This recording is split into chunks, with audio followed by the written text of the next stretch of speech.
I don't exactly hate Devil May Cry 5. I know the title says I hate it, but that's quicker than titling it I have numerous problems with DMC 5 and think it's the worst game in the series, bar 2. See, that'd be a terrible title. Anyway, the combat in the game is some of the best in the character action subgenre. But everything's very grey. That enemy, it's grey. That one, also grey. The stronger one, also mostly grey. The giant one, also grey. That boss, well, of course, they're grey. The world is grey. Everything is grey. Devil May Cry 5's enemy design, outside of colour, will be discussed later in the video, but why is the majority of them being grey a problem? 2 reasons. It makes the enemies blur together, and more importantly, it's just boring. If Left 4 Dead 2, a game about fighting zombies, which could get away with, well, they're zombies, they should all be grey, can have its enemies have a variety of different colours, colour palettes, etc., then so can Devil May Cry 5. It can manage having a bit of pink in there. I'm going to get a bit more specific now, as of course enemies often have a couple more colours to them. My problem is, most of them are very muted, excluding a dash of purple and red on occasion. But that's it. 3 colours, that's the colour palette of basically all the enemies. Let's take the Impusa. It's mostly grey with bright red eyes and really muted blues on its wings. I doubt you even notice those blues. You have to really have a look at it to see the blues. Compare that to the Hellcana, which is also mostly grey. The most striking other colour on these guys is the brown of their scythes, but these 2 enemies are both cannon fodder. Like, you know, they're meant to blend in, because they're, you know, the weakest of the weak. Let's look at something stronger. Riot is a relatively strong lizard enemy that's mostly grey, with some muted blue and red tinting. Okay.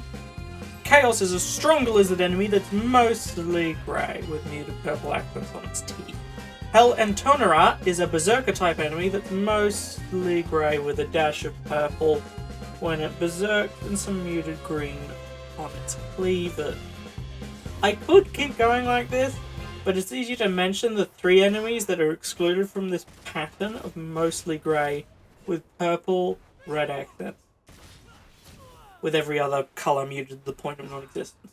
The exclusions are the Hellbat, which is very red, Fury, which is very red, and the green Impusta, which doesn't really always have a lot of green, it's only when enemies are around, but it's only on the abdomen. It's still quite grey, so I'm kind of reaching, but there's only 3, I'm gonna reach.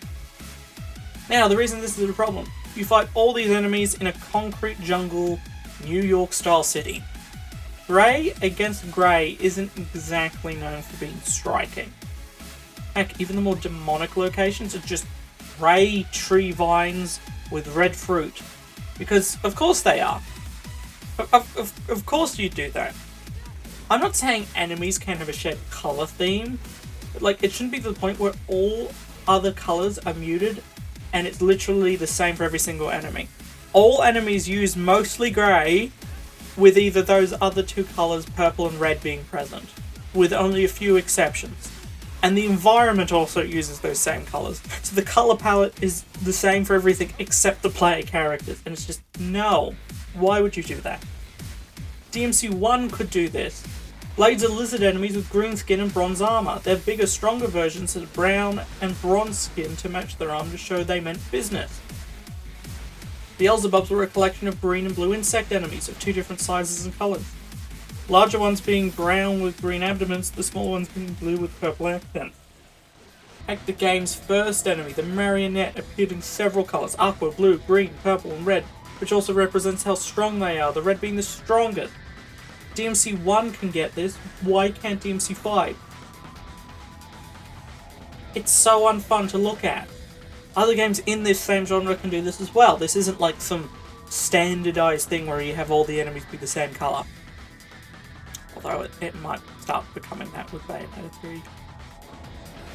Anyway, Bayonetta 2, you've got Affinity, which are these weird centaur angels. Their colours are a combination of whites and blues. Then Accolades. For a similar design, having accents of whites against either gold, red, or green colour scheme. An Allegiance, which is almost entirely bright gold, adorned with blue jewels with small bits of white poking through. All very similar designed enemies as far as their silhouette and shape, and some colours are consistent throughout, but the distribution of them and the addition of new colours separate each enemy, mean that you can look at each one and go, that's a different enemy. Heck, going to a game that isn't a spiritual successor of Devil May Cry, God of War 2 managed to separate enemies by colour very well, using different colour palettes to hateify, cursify, batesify. It's actually a great example of what they're doing wrong. A lot of enemies' skin is some shade of grey, tan or brown, but these colours on them aren't muted to hell and back, and are accented by other colour, and contrast nicely with the environment. A Fate's Legionnaire might be mostly grey and brown, but they've got the gold helmet, and the gold helmet isn't, muted. They pop a whole lot more because these colours are a lot brighter, unlike the Hellcaner, which is also a vaguely undead enemy, but has less going on in colour department, being very muted in its design. What I mean by this is all enemies, from fodder to mini-bosses, feel like background enemies. In DMC 1, a new enemy was an event. The enemies themselves were threatening in an interesting way on their own. They all had their moment in the limelight. I don't think any of the DMC 5 enemies get a proper moment in the limelight, except maybe Fury and Proto-Angelo. Now, speaking of Fury, other than it being bright red, its physical design isn't very different from Riot. Like, it's just a lizard. Couldn't even bother with armor or anything like that. Frost in previous games filled a similar role, being agile, teleporting about and such. And while they were lizard-like, they had a flashy design. What if Fury was, made of fire or something? Come on, it's just a red lizard. This game has some of the most boring lizard enemies compared to the rest of the franchise. Like Riot, just another lizard. Nothing interesting about it. First lizard in the series you fight, Blade. Heck, they returned in DMC 5 as Assault.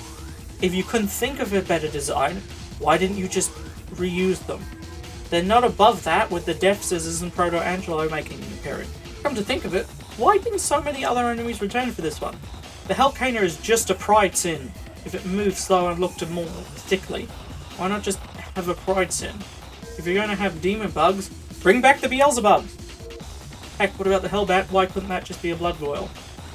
That would have been much more interesting than Fiery Bat. I also kind of wish the Marionettes returned, but they don't exactly have anything trying to be them, so it's fine, I guess. But the several Angelo enemies. Why no Alto or Bianco Angelo? Look at them! White, blues, reds, golds. Give us more colours in classic enemies rather than, new enemies that have zero originality and kind of look like poor man's versions of previous enemies. This is a really small and unrelated point, but why can't we play as Lady? Seriously, you made this loadout system for Nero, but won't let us play as Lady when that'd work amazing for them? Think about it. She could buy different weapons, expend the ammo, and then switch to the next. That makes so much sense. And they've let us play as Lady before. But no, instead she falls nude out of a boss and is relegated to digging through a wall. Of all the games, this is probably the one that she has the less agency in, and it sucks because she's a badass. In other words, play Devil May Cry 4 Special Edition. It's the best in the franchise, and you can play as Lady, and it's fantastic.